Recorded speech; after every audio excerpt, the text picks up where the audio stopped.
हम मीनू झा प्रणाम करै छी समस्त मिथिलावासी के।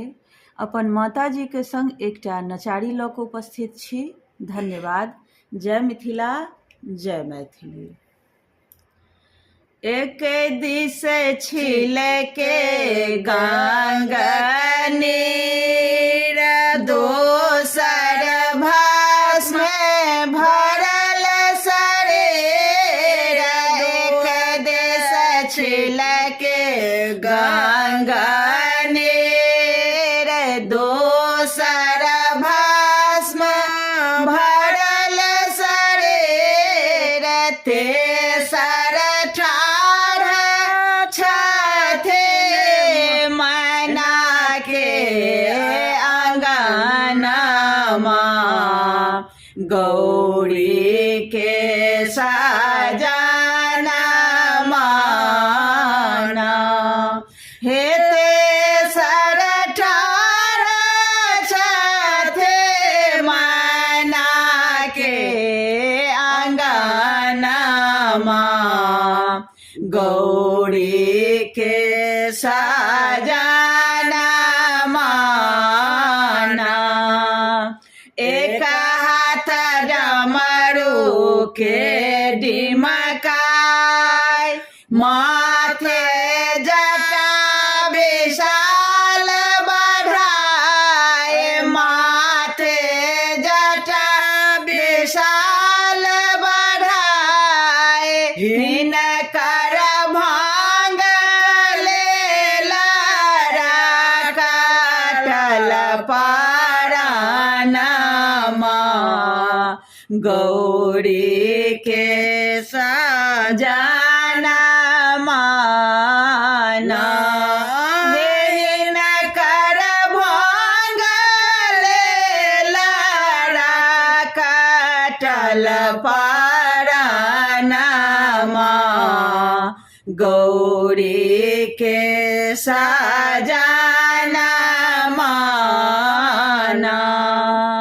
अपने बसहा छथि असबान, राखल घर आन द्वार।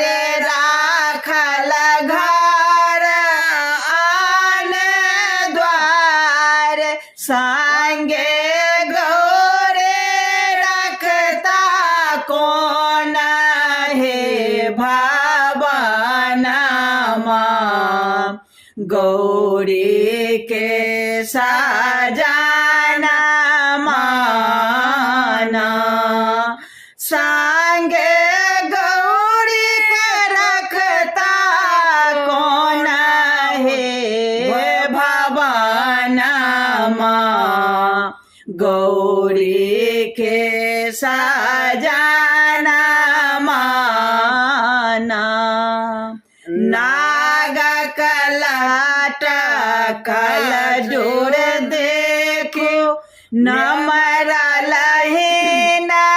कर ठोर। नागक लटकल डोर, नमरलहिन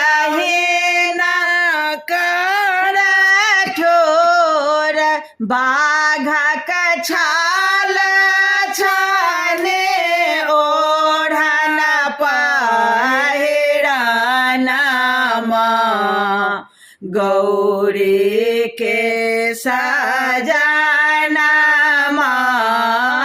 ना। बाघक छाल छाने ओढ़न पहिरनमा, गौरी के सजनमा ना। सखी सब देखल जखन रूप, नहीं छथि योगी नहीं भूप। नहीं छथि योगी नहीं भूप, इता दारिद्र करथि दुख हरणमा, गौरी के सजना माना इता दरिद्र का करत दुख हरणमा गौरी के सजना